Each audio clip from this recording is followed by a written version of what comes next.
Why don't we get started? It's my real pleasure and honor to introduce Roger Clay, the president of the Insight Center for Community Economic Development. And also he's served in a variety of roles of a very high leadership capacity with other organizations directed toward issues of economic inequality. In the course of those roles, he's won a great many awards.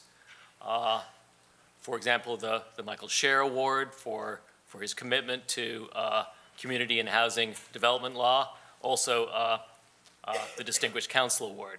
So why does Roger win so many awards? Because he delivers. And I was thinking a bit about Roger's career and what sort of how best to understand it. And here's the comparison I want to make. Bear with me. I say that Roger is California's answer to Michael Bloomberg, the mayor of New York City. And whatever you may think of Bloomberg, his commitment to issues of poverty is pretty profound, and he's pursued that commitment with the best science and the best scholars he could bring on board. And I would contend that Roger does just the same, perhaps with a slightly smaller war chest, but does just the same here in California and has delivered results that are every bit as spectacular, if not more so. So let me give you one example.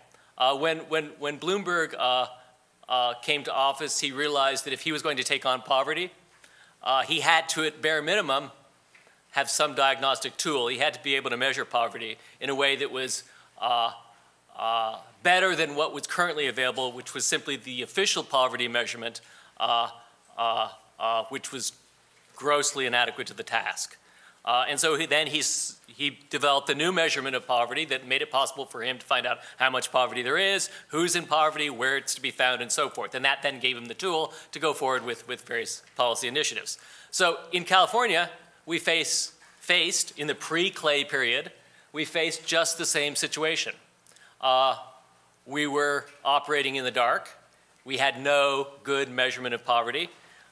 We had nothing but the official measurement, which is, again, grossly inadequate. And so the Insight Center, under Roger's leadership, developed a poverty measurement that is now available for every county in California that's used by policymakers in a regular way, that directors of county welfare agencies swear by, that they now have the tool that makes it possible for them to do what they need to do. So it's a profound achievement, and it's just one of many, I might say, that Roger's behind in his capacities leading the Insight Center. So just to give you some sense, that center also is a leader when it comes to workforce development policy, a leader when it comes to early childhood policy, and a leader on a variety of other fronts. So his accomplishments are extraordinary.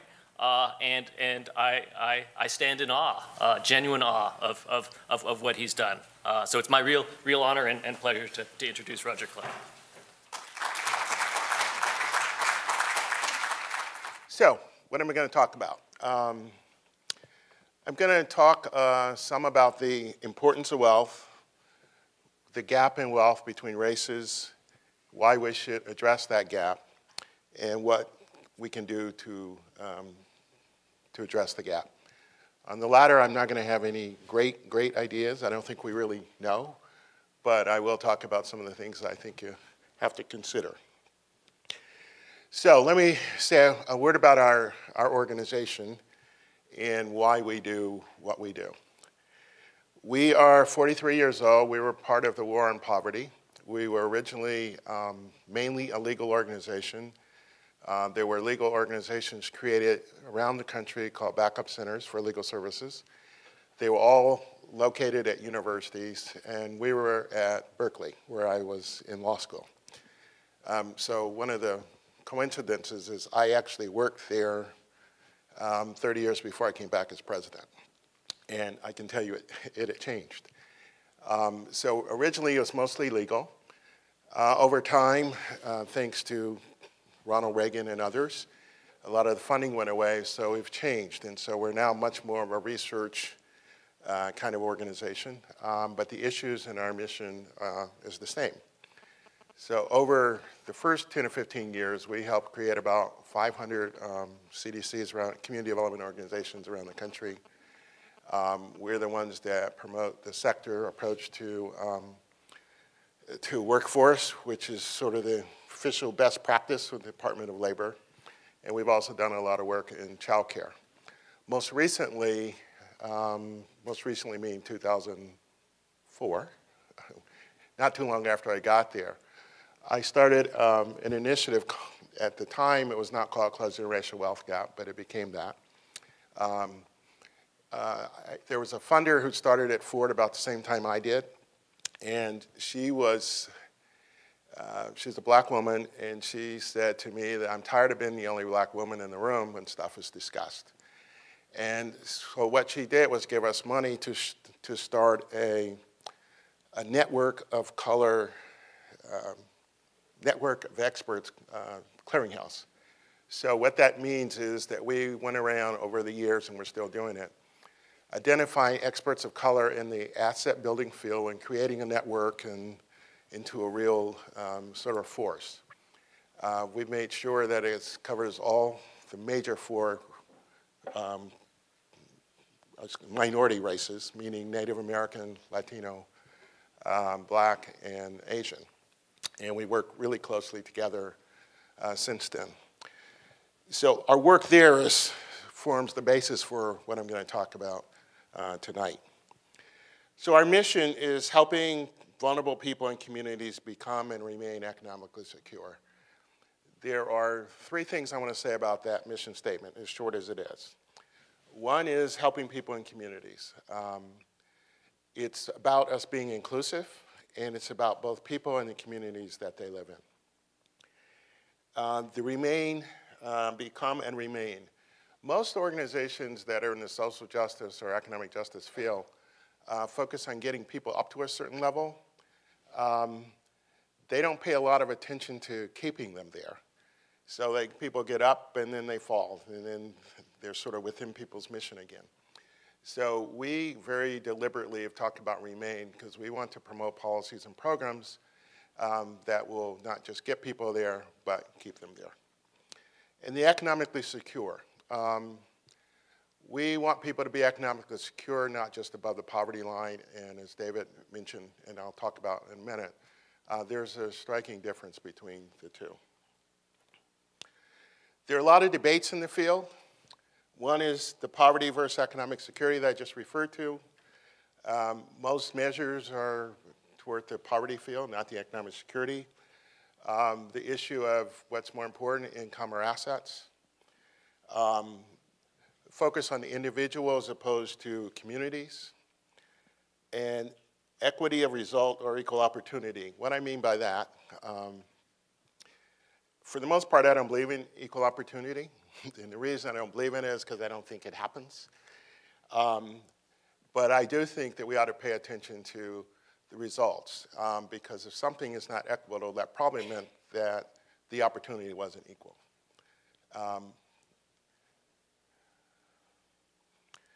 So what do I mean by economic security?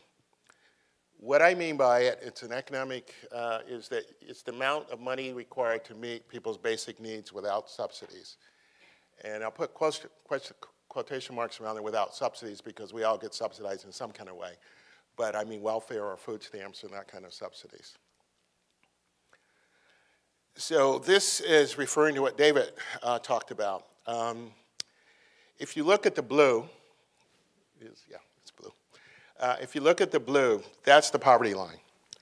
This is for a family of one preschooler, one school age, and one adult. So it's a three-person family. And the federal poverty line is only $18,530. The poverty line doesn't really vary across the country, so that's one problem. And most programs focus on, and when we hear people talk about whether or not someone is poor or below the poverty line, that implies that they're above the poverty line, they're not poor. And so you can be above the poverty line but still really be hurting. So if you look at the yellow, that's how much you would make if you had 3 full-time minimum wage jobs, which of course you can't do. And you can see that's way above the poverty line. And then the green is what our standard is. And what we're saying with this standard is that's how much income it would take to meet your basic needs. It does not include money for savings or going out to dinner or anything like that. It's very, very basic. But you can see that there's a huge difference between the blue and the green, and all the people in there are generally not going to be eligible for a lot of public benefits. And you can also see, when you look at where the minimum wage jobs take you, there's a lot of people in there that are working that are nowhere near being able to meet all of their needs.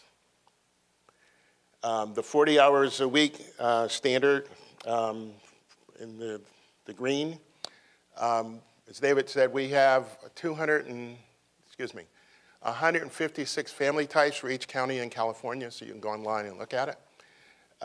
Because it varies by county, it varies by not just the size of family, but it also varies by the composition of the family.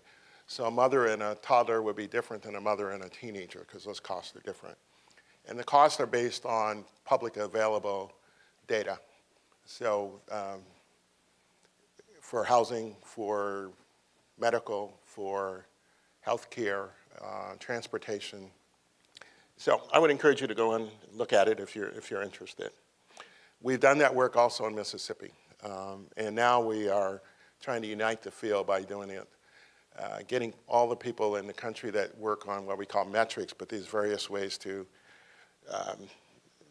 evaluate what people need to see if we can get them to work together.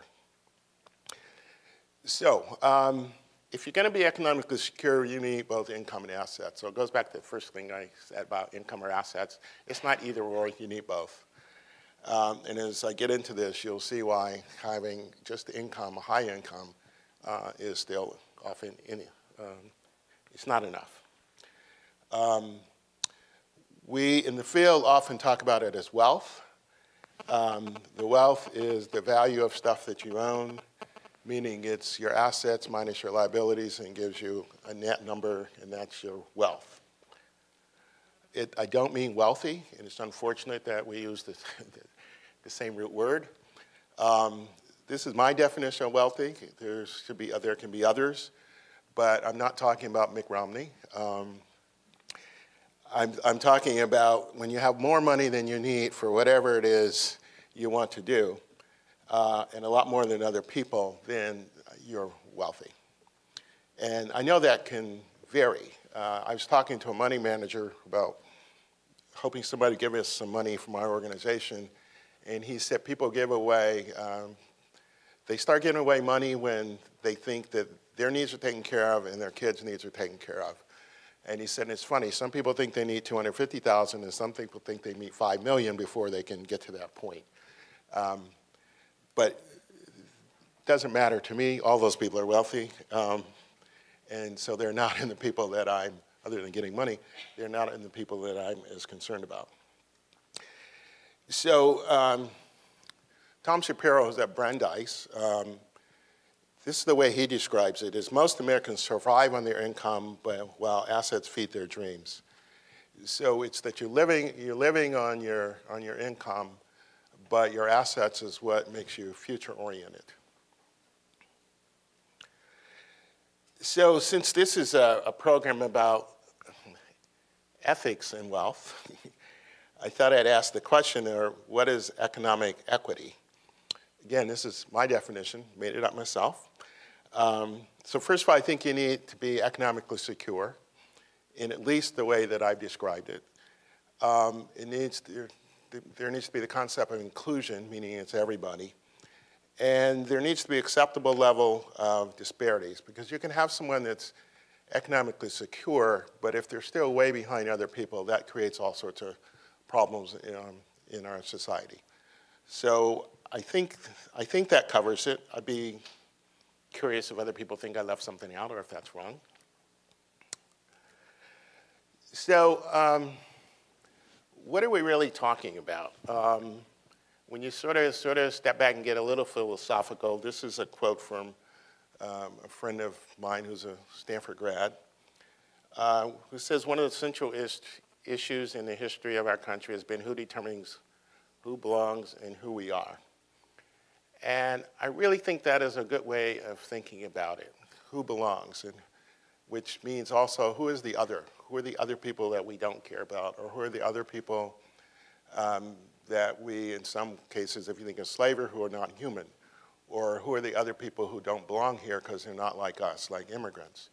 But the real question when we set our policies are who are we trying to include, and who are we trying to make sure are okay? And in a way, that's the underlying question for all of this.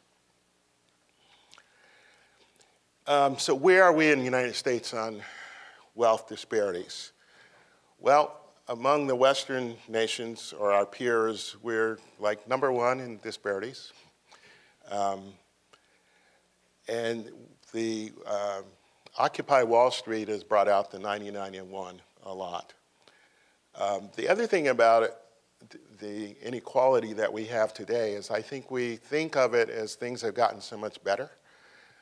Things have gotten better for some people, but the inequality is probably not any better today, or the equality, I guess, is not any better today than it was 90 years ago, before the New Deal, and before there were specific programs and taxes to try and equalize things. So, but Americans, we like to fool ourselves.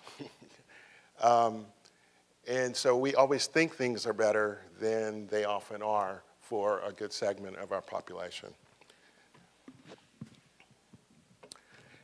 So, talk about the disparities in wealth by race. There are a couple of things on this chart. One is you can see that in the last 7 years, median household wealth for all of these racial groups has declined. And sort of didn't need to put that up there, sort of like we all sort of know that. What I think people don't understand, first of all, is the big difference in between the races. And even though for whites in dollar amounts it's declined more, but certainly percentage-wise it's not quite the same. And you can see that between Hispanics and blacks and whites that there are huge, huge differences in the wealth that people own, which is what I call the racial wealth gap. And there are lots of consequences of that difference. Another way to look at it is the ratio of white to black and white to Hispanic. And what you can see is with the white to black is it was sort of even, and then it went down, then it back up. So basically now it's, you know, it's 18 to 1. And white to Hispanic is 12 to 1. So often you hear actually that it's 20 to 1 because things have not gotten better since 2010 is our guess. That's a huge difference. And just to throw in women, if you look at women of color and whites, it's even worse. And if you look at women of color, even compared to their own race, it's worse. So this is sort of the good news of the disparity. But you can see we have a long, long ways to go when whites have 18 times the wealth of blacks or 12 times the wealth of Hispanics. And when I started with this project in 2004 or 5, what we said then, that 18 was a 10. So it was 10 cents to the dollar, and now it's 5. We also think, often a lot of us think that it's gotten a lot worse in the last few years. That's true. But the racial wealth gap has been increasing for a long time. So this is work by Tom Shapiro, which shows that since 1984, that the actual gap in dollars has gone up 4-fold.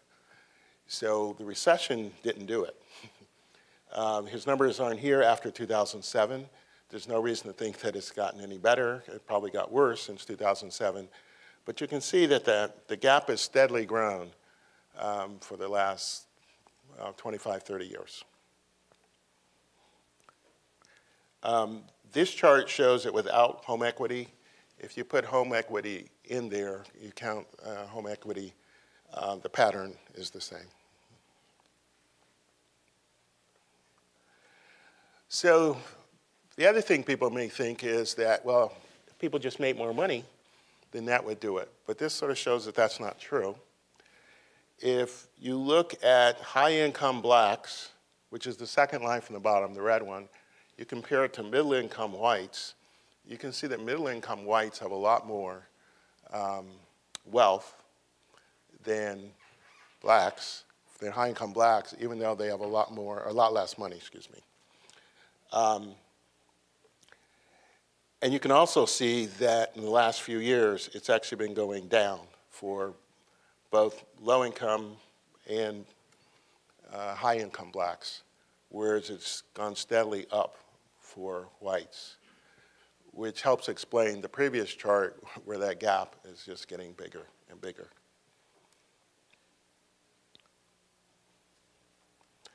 So why are we even talking about it? Why is wealth important?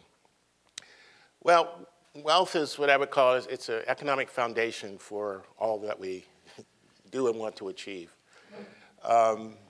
It provides opportunities for the future. I said it's future looking. So you need wealth to buy a home, to stay in your home. You need it to start a business. If you don't have it, then you may start it on your credit card and be very much in debt, and people of color are in much, much more debt. You need it for your own education and for your kids' education.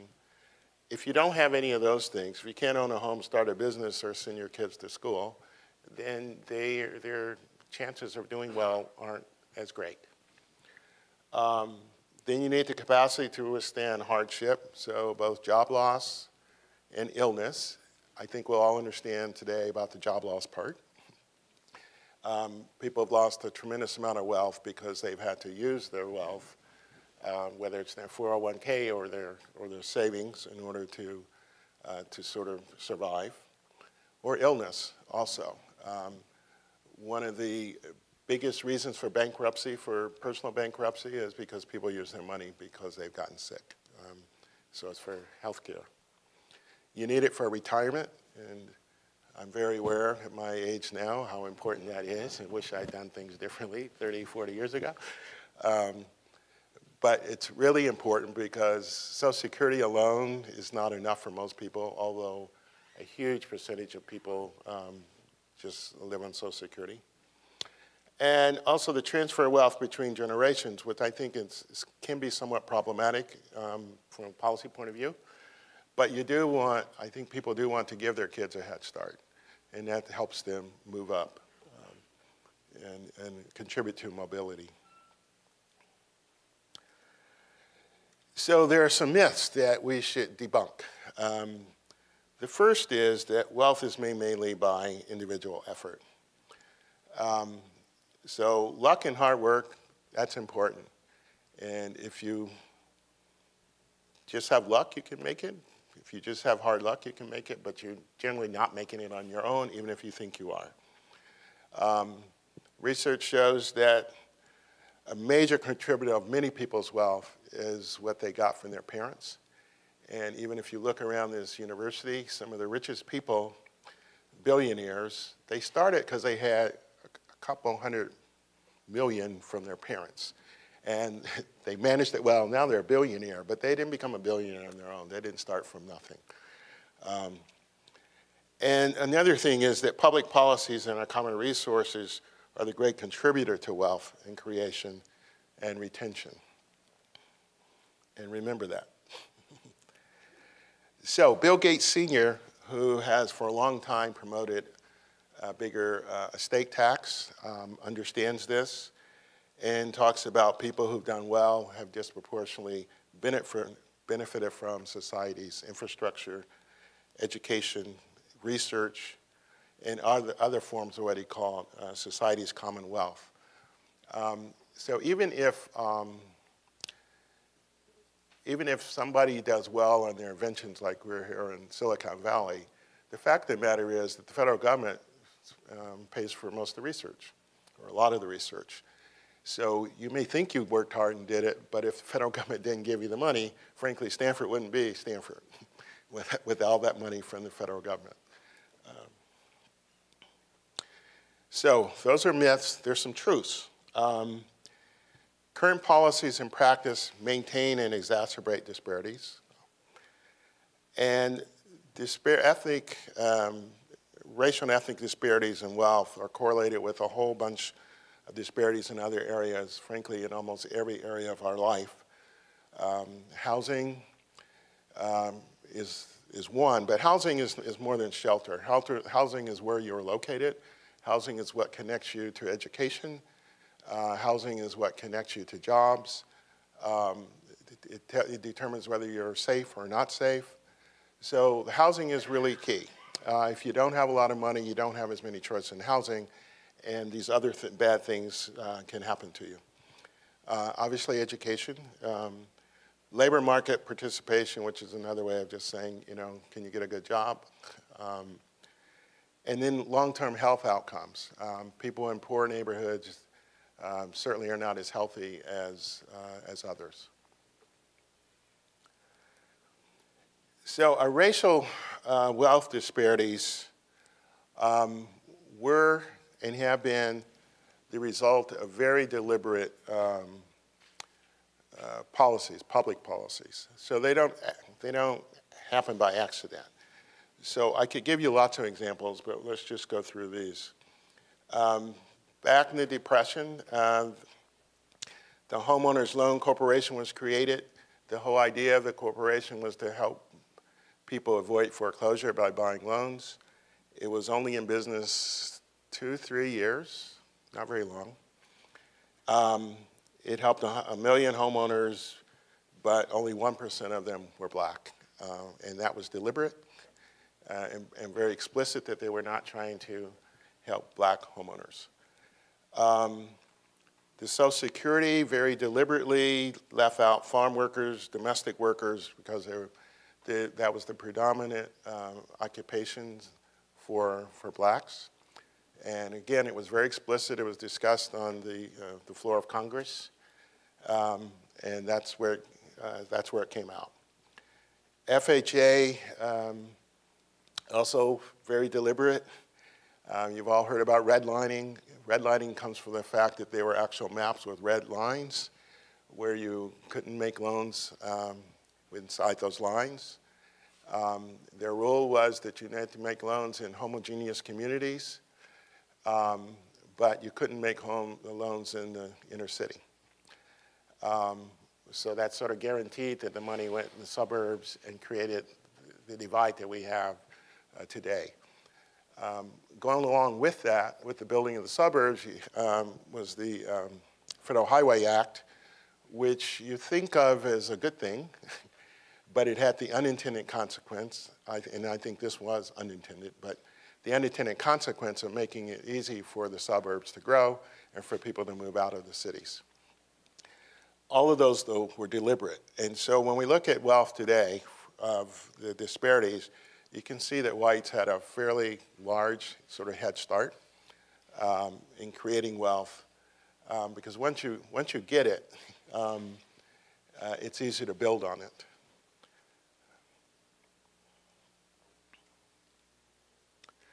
So I didn't make up this chart, but somebody I work with did, but I like it. So if you look at all of these, it's saying whites got a right to the middle class. So it's our taxing system.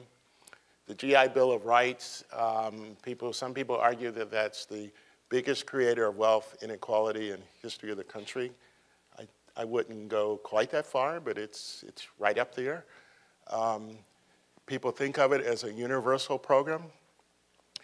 On the face, it's universal, like everybody could buy a house, but you have the same rules I just talked about. People couldn't really buy a house if you were a person of color in the same way and in the same places.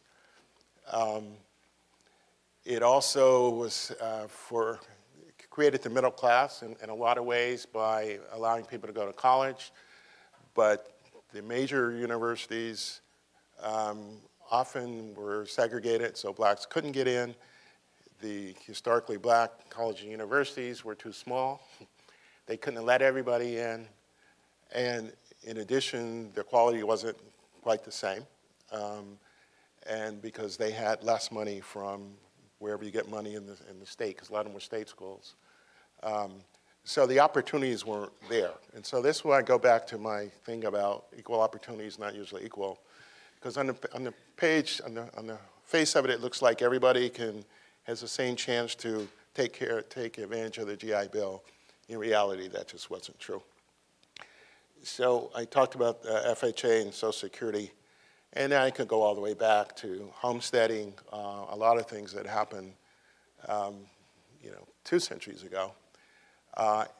And if you look at each of our minority races, at some point in continuing, there were very explicit policies targeted toward those in a very bad way. So taking the homes and business from Japanese during World War II, or the fact that Chinese got sent back to China after building a railroad, but you can go on and on and on and on. And of course, the Native Americans. So why do these things matter? The reasons I list here have nothing to do with morals. And as an organization, we try and think of arguments, economic arguments, of why people should want to have policies different from what we have. I actually don't want to get in that argument about what's right and wrong. I do want to get in the argument about what's smart and what's stupid, but that's different. And so, if I were giving this talk a couple weeks ago, I would probably sound smarter because we have this election, right? And so now everybody is so aware of some of these issues that people weren't as aware of before.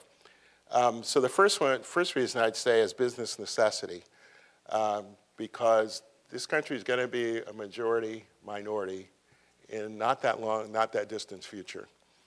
And we need all these people that are now in a minority to actually be able to support this country, lead this country as workers, as taxpayers, as leaders. And if we're not preparing this generation, then we're going to be in real trouble, in a few years.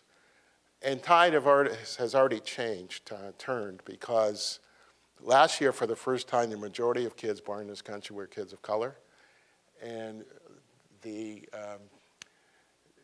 majority of 3-year-olds in this country are kids of color. So 3 to graduate from high school is not that long, right? So we need to get on it now, because what happens to those 3-year-olds? Do they get to go to college to prepare to do great things in life? Or 15, 17 years from now, are we going to be like we are now and really not preparing the people for the future? Another reason is efficiency, what I call economic efficiency, because there's a lot of research which says that regions that are more equitable tend to do better. There are some people who disagree with that, but I think that is true. Being competitive. We still think that we are #1 in everything. We're like so far from #1 in almost everything that's important, other than we still do probably have the best military. But other than that, we're not #1 or 2 or 3 or 4. And if we're going to compete, then we really need to use everybody in this country, and they have to be prepared. And then this is the one that I thought was, going to make me look smart, was the effective democracy about wealth and how it's tied to to power disparities. Now, in this election, most of the people that put all that money in, these really rich people, lost. But I don't think this changes what I've said. I think those are smart people, and they'll just figure out what they did wrong, and they will figure it out, and next time they may win.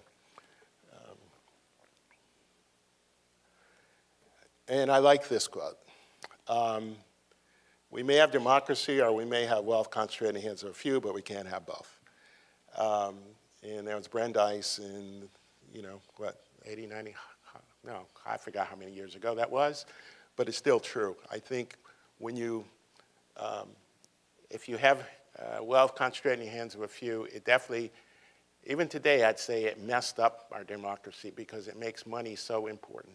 So even though those people with all the money lost, it made everybody put more money into it, so it makes the money that much more important. So this, talking about equity, right, is what this was about. So are wealth disparities fair? So my answer, of course, is no, for a number of reasons. One, they don't just happen. And it's not true that we have disparities because some people are just that much smarter or better than other people. As I've said a few minutes ago, there are a lot of very deliberate public policies and practice that create disparities and maintain them. Wealth, I think, is a measure to some large degree of where you were born and who you were born to. And so you don't have anything to do with that either as an individual. So that's another reason why it doesn't seem fair. You didn't do anything to choose your parents. Another thing is people don't acknowledge the role that society plays in their success. So I believe that society helps make the wealth and has a claim on it. And actually, during this last campaigning period, you actually did hear people like Romney, and he wasn't the only one, that was really claiming all their success. Well, people forget that Romney wasn't born poor. I mean, his father was fairly wealthy, and so he started off with money. So he didn't do it all by himself. And my point that I keep trying to hammer home is opportunity is seldom equal. The other reason why I think it's not fair is these disparities separate us as people. And the people that have more don't necessarily want to give to the others, which in the end actually helps them, but they don't understand that. And so you do see disinvestment in our public institutions that are really necessary for us to work effectively as a country. So you really see it in public education. You see it in transportation, parks, healthcare, childcare, libraries. You see it in all of them. And people can get away with that if they think these things are not important to them. And in some ways, they're not important to them because the wealthy can create their alternate reality. So we were talking at dinner about schools, right? If you're really wealthy, first, you don't need to send your kids to public school. You can start getting them ready for Stanford when you're a 2-year-old and you're looking for preschool. Transportation. I worked for an organization in New York, and the chair of our board used to be the head of the MTA, which is, you know, it's not just the subways, it's the whole thing. But he only drove with a driver. He didn't have to get on the subway or the bus.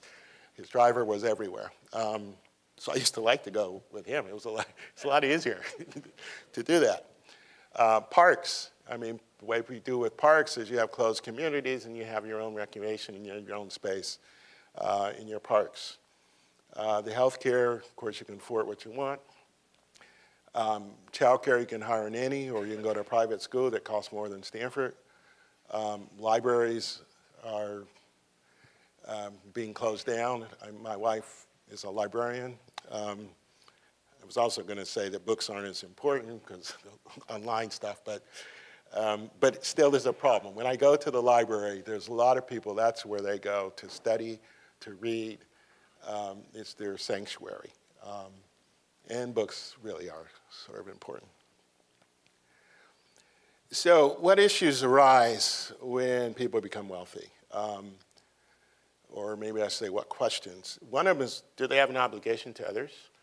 What is the effect of this disparities, their wealth on others? And what role should government play in creating or restricting wealth? So I'm going to try and touch on some of those. Teddy Roosevelt, so this goes back to the beginning of the last century. said a man of great wealth owes a particular obligation to the state because he derives special advantages from the mere existence of government, and that is true. And it also is similar to what Bill Gates said, the same quotation I had before, which is if you are wealthy, it's because you have taken advantage of these things that the state has to give you. So what are these things that people get to take advantage of? One is the education system. As I said, even if you pay a lot of money and put your child in preschool and private schools all the way up and they go to Stanford or Harvard, Stanford and Harvard are subsidized by the government. So the legal system, and what I mean by that is, you know, a legal system, I'm a lawyer, and what the legal system does is set some rules and it makes people obey by them, or supposedly. But so just things like having a corporation or the rules that let you be regulated or not being regulated, the whole thing about all the financial institutions, that's really our legal system. And so our legal system has allowed a lot of people to get a lot of money. And embedded in legal systems also is the tax system. And we make choices all the time about what's going to be taxed, what's not going to be taxed, and it's another way of saying it, what are we going to support and who we're going to support and who we're not. Patents and copyrights, I'll come back to. The stock market, the fact that the stock market is arranged as a way for us to trade stock, give it liquidity, that alone is something that's really important. If we didn't have that, we would not have the same kind of market and people wouldn't make their money.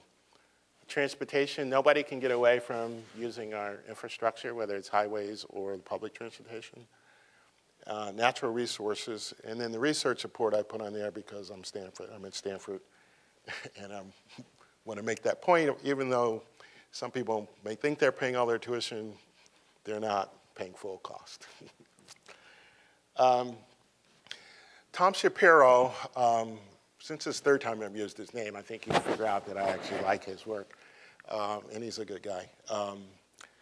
He's done a study of the same families from '84 to 2007, and to try and figure out what are the drivers, what he calls the drivers of the wealth gap.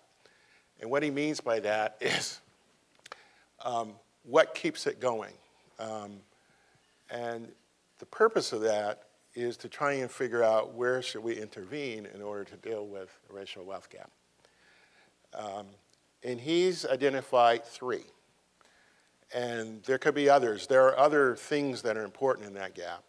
But these are the 3 that he thinks if we focus on and can do something about, we can actually start to close the gap. So the first is income. And you know, the income disparities that we talk about, the wealth disparities of, let's say, $5 to a white person, a black person's $5 to a white person's $100. But if you look at income, it's going to be somewhere in the $60 range. So the income disparities are not nearly the same as wealth. But what he found is that with income, when a white family household got another $1 in income, it translated into $5 extra of wealth over time. If a black family got $1, it translated into 70 cents over that same period of time. You have a question, but you can. That's, to me, a fairly striking statistic. And so it really says income, the way it works now, just increasing income is not going to do it. So we need to look at why is that and what can we do about it. The second driver is home equity. So there's a huge difference in home equity between people of color and whites. When you look at people's wealth, it's held in all sorts of ways, whether it's your 401k or your home equity or your car or your house, stocks. People of color, the percentage of their wealth that's held in houses is much, much bigger than whites, even though the home ownership rate for blacks, Hispanics is much less. Native Americans is much less. So they have less wealth in their house, but it's more important to them in terms of wealth. Well, what Tom found is that the houses that were owned by whites, they're worth more. And a lot of that goes back to the old rules about, the rules about FHA, which are still with us, about redlining and those kind of things. So there's a bigger market for their houses. They're worth more. They appreciate more. And then they depreciate less. So looking at the last 2 or 3 years, 4 years, when everybody's houses almost are depreciating, the depreciation of the houses owned by people of color is much greater. So they started lower, they appreciate slower, and then they fall more. So just looking at these numbers, the white household equity increased from 74,500 to 156,000. And during the same period of time, the typical black family started at only 33, but it only went up to 68. This is over, starting in 1984 to 2007. The third driver is inheritance. So if you're white, you're much more likely to get inheritance. And if you get inheritance, it's most likely going to be bigger. So if we compare what he found with his cohort, white households were twice as likely to get an inheritance. And when they got more money. But what you can see from this is, on the white side, all the numbers are much bigger than the numbers on the left side, on the right side, whether you got it or whether you didn't get it. So one of the things that you can draw from this is if you got an inheritance and you were white, it's much more likely that it gave you a boost than if you were black. And there would be similar numbers for Hispanic. So I have an idea. There's lots of ideas, but I like this one, so I'm pushing this one. I'm trying to write something about it. I call this the American Commonwealth Ownership Fund.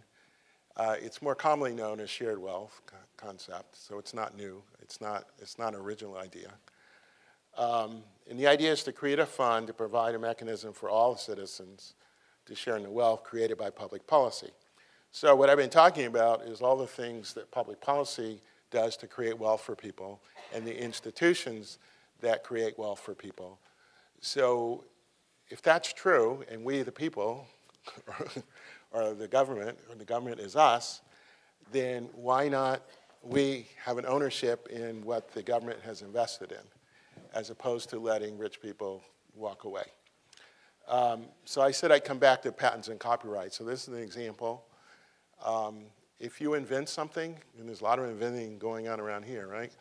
If you invent something, you can put it on the market, and you're free to do that. And in my view, you can take whatever you want from that in terms of the money, which is what people do. But if you want a patent, which basically gives you a monopoly, and you've been helped to actually invent this thing through education, through whatever, then I would say some of that belongs to the people, which is us. So the idea is that, let's say for every patent, there would be a small ownership interest that if the patent succeeds, it comes back to the fund, and the fund gets distributed. Now, this may seem crazy, but one example would be, exist in Alaska. They have an oil fund, and every year, the money from this trust that comes, the oil revenue goes into a trust. Some of it is reinvested, and some of it is distributed to everybody who's lived there for a year. And it is around $1,100, $1,300 a year a person. And when it was created under Republicans. When Sarah Palin was the governor, she boosted it. And so it was over $3,000 per person. And I would say that if you gave a family of four an extra $12,000, that would be, most of us would like that. Getting it done politically would be difficult. But once it's done and everybody gets that first check, my guess is that you couldn't take it away at all. So anyway, I'm working on the idea. There are a lot of things that could go into this fund. So you could look at things like radio licenses, internet, copyrights, our natural resources, when we let people hunt or on our land or drill for oil or whatever. But it's whatever we own, or whatever our government owns, and through it, we have an ownership interest of some size. Not so big that it ends up being a deterrent for people to invent or be creative or do those things. But it does get back to the idea of we own things. So part of it is just, I want to just change the discourse so that people that are wealthy understand they have an obligation, they didn't do it on their own. And for the rest of us to say, yes, that's part of, I helped you do that, and so I should get something back. So to wrap it up, I will say there are a number of things that we can do going forward. And I know for PowerPoint, you're not supposed to have many things, but forget it. The first one is to change the narrative or discourse, like kill the myths, get people to understand how things really got to be the way they are, and how rich people got to be the way they are, and what's maintaining these disparities in place. We should work on closing the gap, not just raising the floor. What that means is let's not work on just getting people up to a certain level so they're economically secure, but let's actually close gaps between people to bring us closer together. Raising the floor alone, I think, is not enough. We need to think in terms of paradigm shifts for what I call transformative change, making our current systems work better, which is basically what almost all of us do, is not making things better. We actually need new structures, new institutions to address the issues that I've been talking about and other issues. It's not the only issue we have. But just making the current education system work better, to me, is a failing effort because it's not designed to do what it needs to do today. Or just working on people to get them to maneuver the systems alone doesn't do it either. We actually need to have systems that are created to address what we're trying to deal with in the future. I think we need to be really inclusive of researchers, practitioners, policymakers, and advocates, and we are a very siloed kind of place. I was talking to some students today, and they're talking about their research, and then sort of like what those policymakers do. It's like, okay, from where I sit, I mean, the reason why you do research is to be able to use it and do something good with it.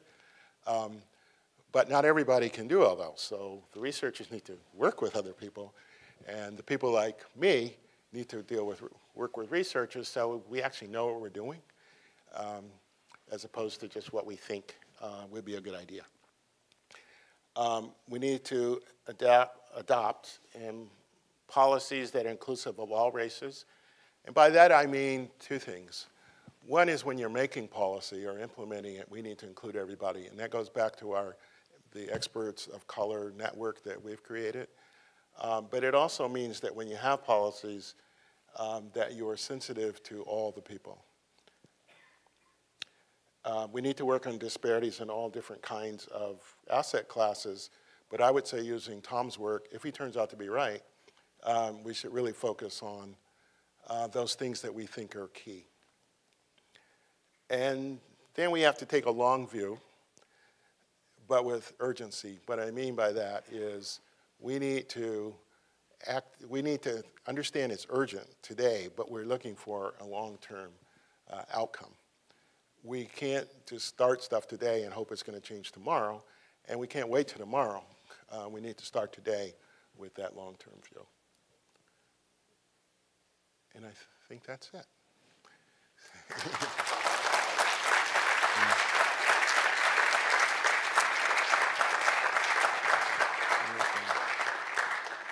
So, I'm willing to take questions, and there's a mic back there if anybody has a question.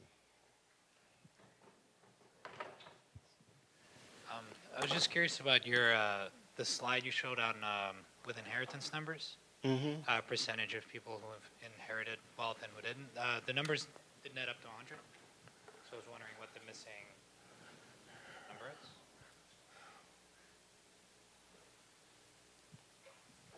This one? No, it was. It said. I think it said for blacks, 80% did not inherit, and 8% did. This one? Yeah. Yeah. So. Oh. On the right, they don't add up to 100. What's the missing 11%? Is it just not measured, or? I never was good at math. That's it.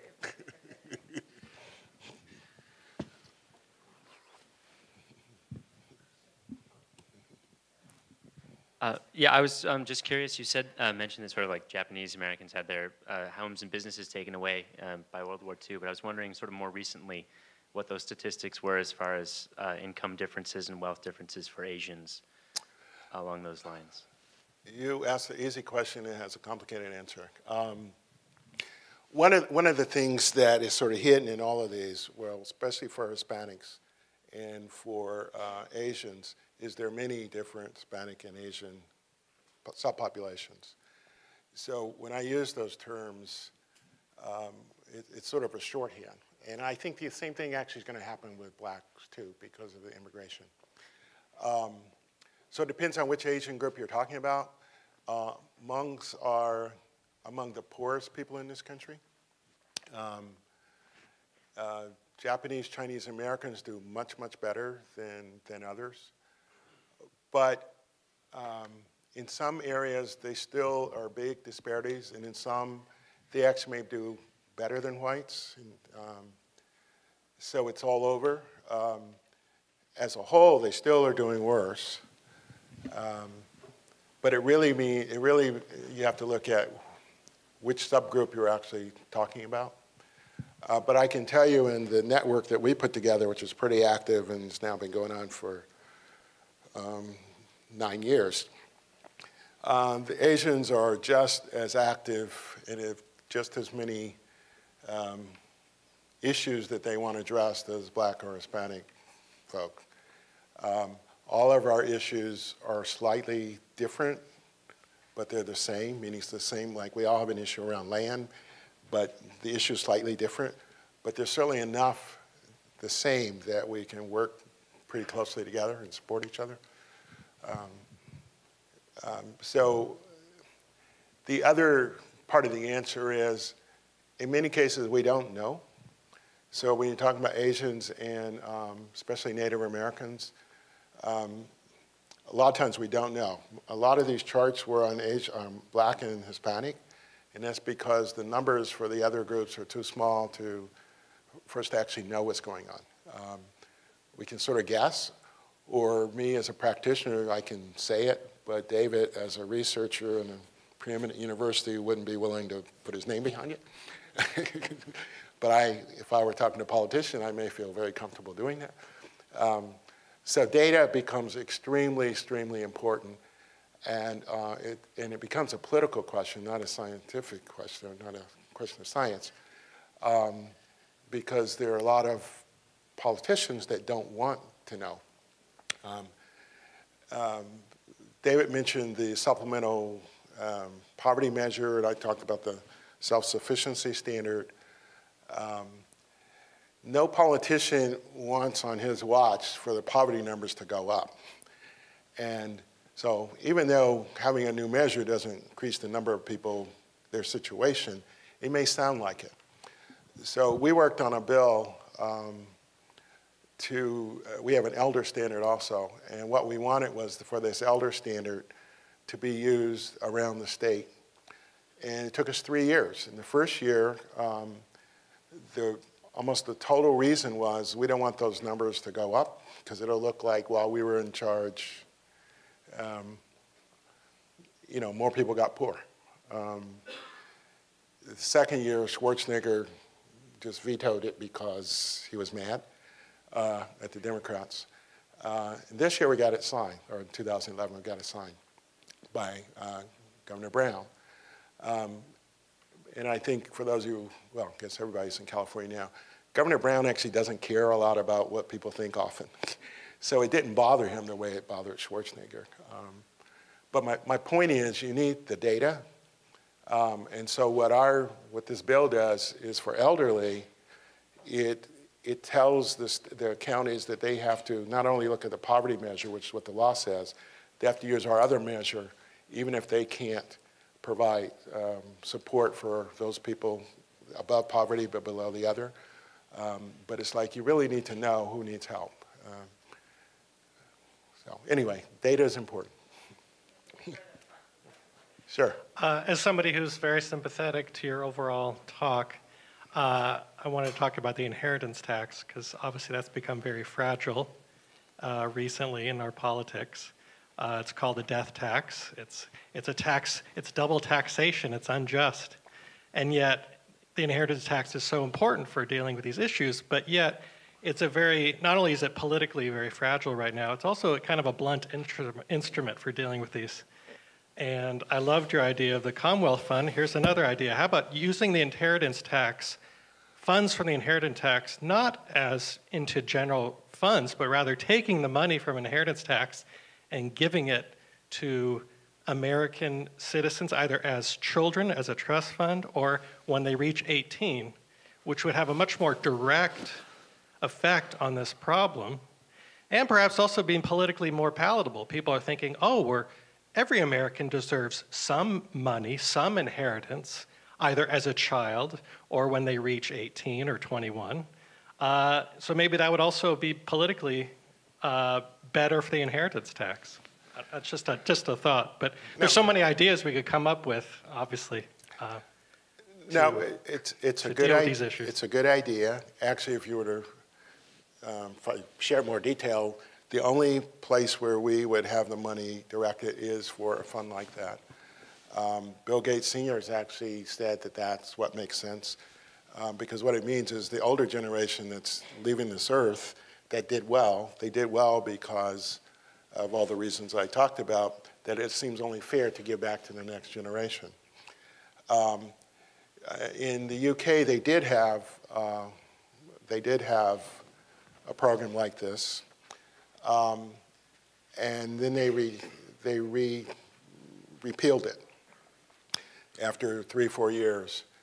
And talking to people who were promoting it, the reason why they repealed it was the support was very broad when they got it enacted, but not very deep, because the money wasn't going to, people weren't going to see it for another 19 years. And so when the people wanted to take it back because of their budget issues, it felt like no one was taking anything from anybody. So that is one of the issues about, do you do it at 18? Does it vest now? I mean, but basically I'm saying I totally agree with you, and I would propose that. We got one right here.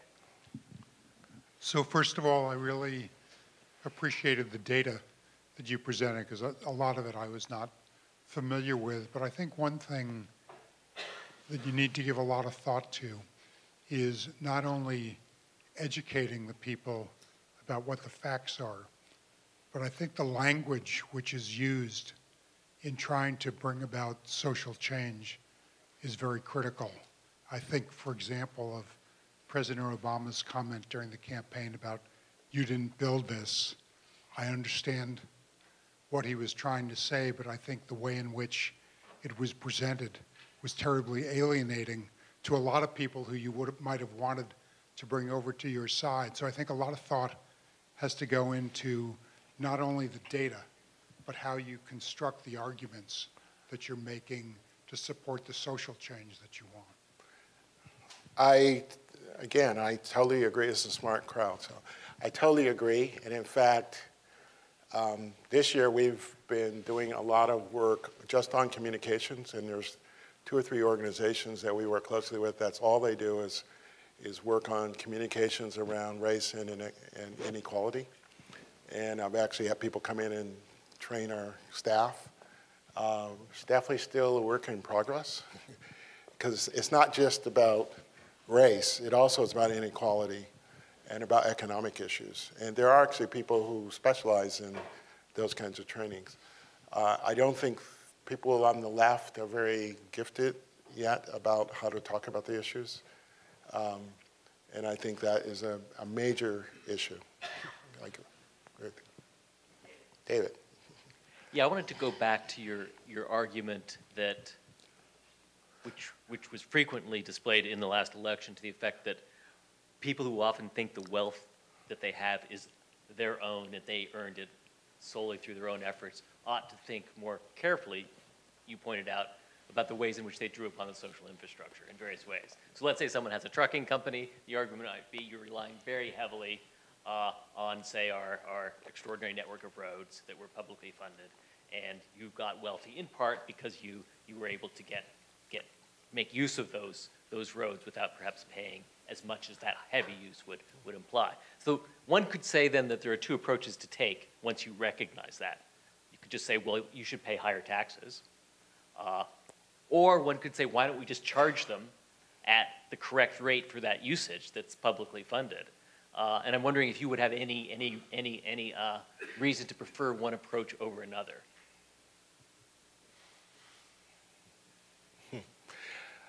I think the latter would be really difficult to figure out what it costs an individual to use all, I mean, because it's so many. I mean, how would you, okay, the police keep people from running into you. I mean, how would you charge through that, right? So it's not just the roads, right? The planning department allowed a gas station to be put there. So I think that would be difficult. I think the taxes is, I do believe that we can tax in a better and more fair way. I do think that. But I don't think that is the only thing. The reason why I am trying to go down this Commonwealth fund route, it's not just money. I mean, actually, if what I said happens, in 20 years, we're talking trillions of dollars, so it's not trivial. But that's not even the main reason I'm interested at this point. I'm interested in using a mechanism like that to change the discourse and get people to think differently. So just taxing and getting more money doesn't quite do it. Because I think what that would say to the truck driver, he still probably wouldn't believe it. It's just like, I made it, and you're taking more money from me. But if you can get people to actually think, I own part of whatever your success is, and those people understood that they did owe something to somebody, and it's not coming from them directly, right? Because it's, in the truck driver case, see, I'm not talking about taxing people, and I'm not talking about redistributing. I'm not talking about taking money away from people who already have it. So if I was talking about a patent, I wouldn't talk about existing patents. I would talk about the people that go down to the patent office tomorrow. Most of them are going to make no money at all. But for those that do, it's like owning a piece of stock. I own a little bit of that. That's very different from taxing or taking away from people. So I'm trying to get away from that idea. So thank you so much for this. I have 2 questions. And so one is just on, I think it's really important, the point you hammered home about the role of the state in creating through law and state action, the path to these inequalities. So that's a really important story. But one thing I want to know is, what do you do when people, so question 1 is, some people might say, okay, but it's the past. So there are a lot of past injustices. you know, we can't really resolve all the past injustices. Just let's look going forward. Let's not worry about state action in the past. So that's question one. So I think it's a really important point, but I wonder about what you say to people who say it's the past. Look forward.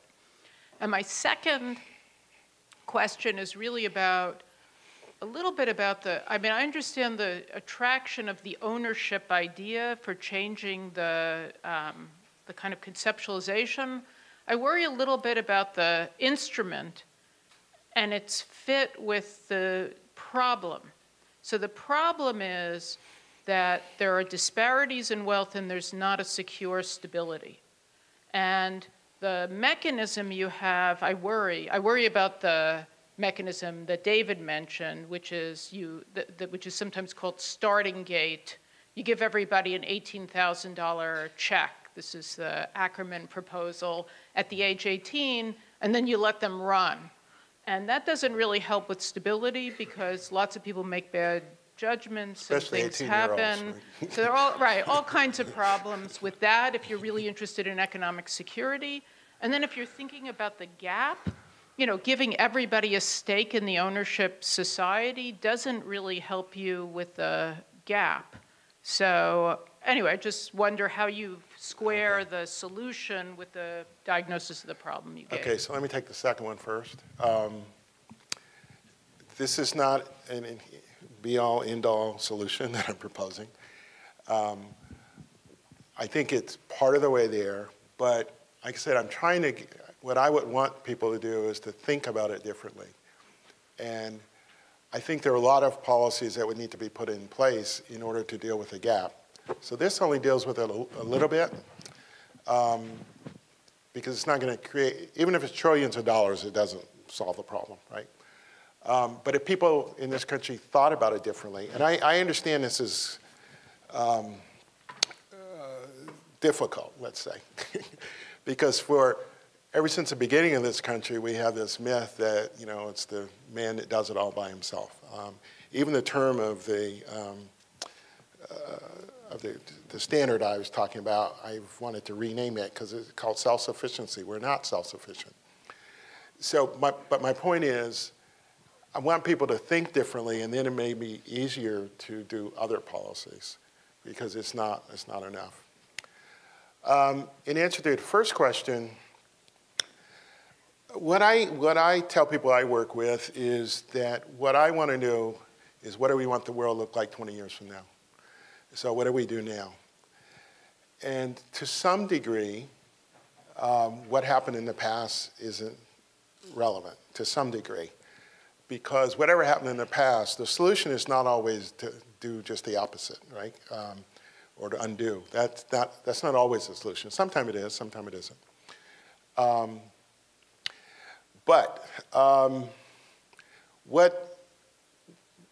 There are a lot of things that have locked stuff in place. That did happen a long time ago. Our system of segregation and residential segregation, it's not the same as it was, but there's so many forces that keep it that way. We could do something about that. And another example is there are big disparities in the ownership of businesses, small businesses, and there's disparities in how much revenue they have and how big they are and the success, right? So what we had was we had a stimulus bill that put a lot of money into our communities. And the idea was, you know, they would create jobs. I mean, that was what was said. And it also was said to do, it goes first to what they call shovel-ready projects. Well, that all sounds good. So when it came to Oakland, you know, which has a lot of people of color, a lot of those people got jobs, but the way the money was distributed meant that the gap in terms of home ownership, the equity grew, because basically it went through white businesses. It could have been done a different way, but it wasn't deliberate. I mean, what they did was deliberate, but the outcome was not what they were looking for. But it could have been done a different way.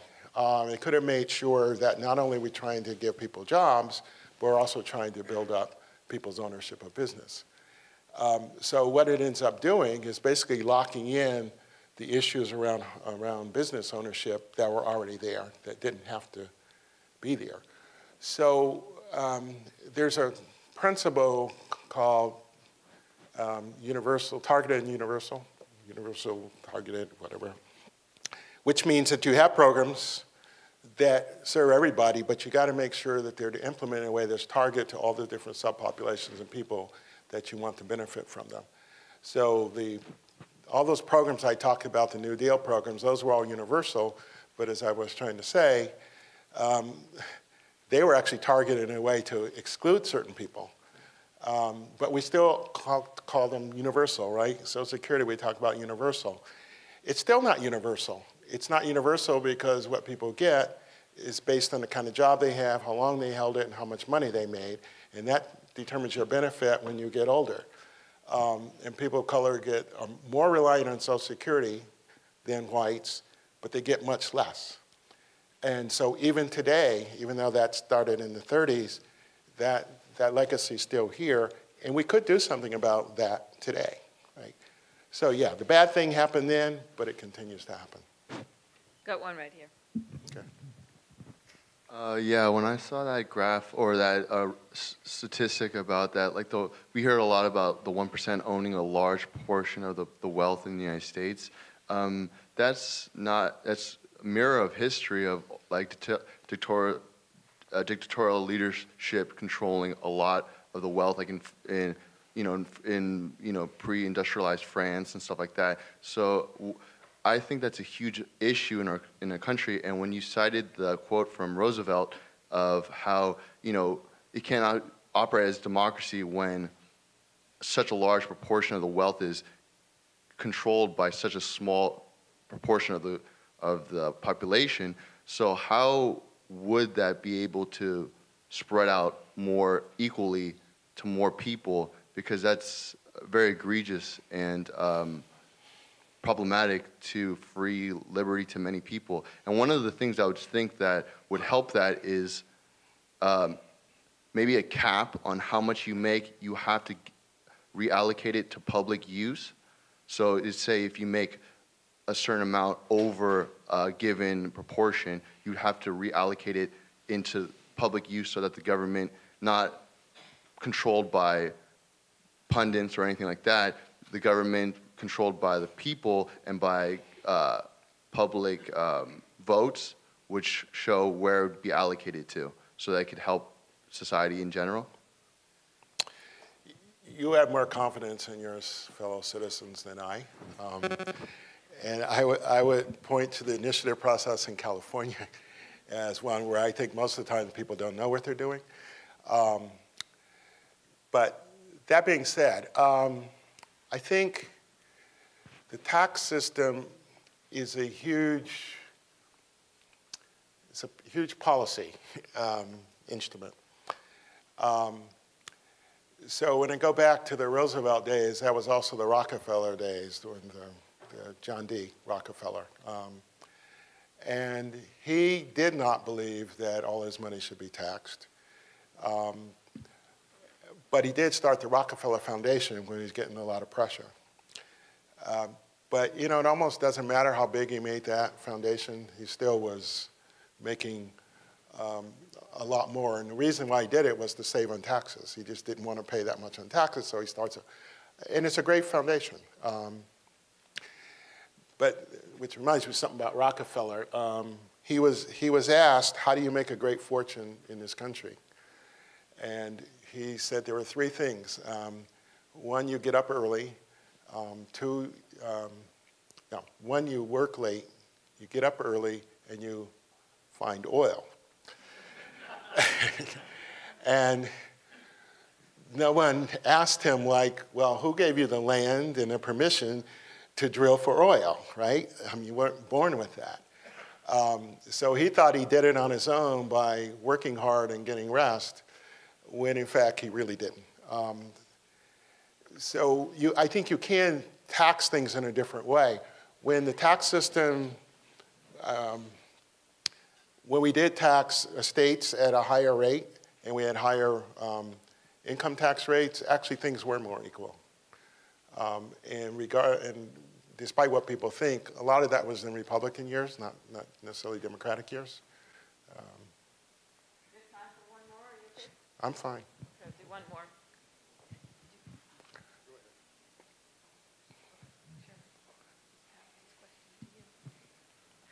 Thank you. This is actually not on a solution. I think I want to bring it back to more personal, which not many people have done here, I think because they're focusing on answers. But I just think that there's an aspect for the white community that is somewhat being ignored, and I'll just give a particular example. My stepdad, who was 100% white Danish ancestry, was radio man attached to various units during the Second World War, including being parachuted in to be with Tito, which is the most vicious fighting in the entire European. But he also served with black companies in Italy. And when he wanted to buy a house after the Second World War and use the GI Bill, they didn't say you can't, you have to buy only for whites. They didn't actually put that in law. What they did was they said you can't get the loan if you don't sign the covenant. And so he had to sign a covenant, essentially saying that he would not sell his house to the men that he had fought with. And it affected him the rest of his life. And I think many of us, I think, have a similar kind of background. Thank you.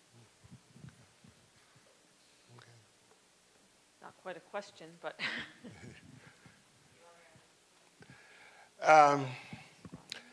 Yeah, that was one mechanism. I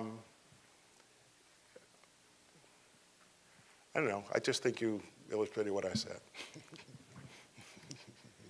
Okay.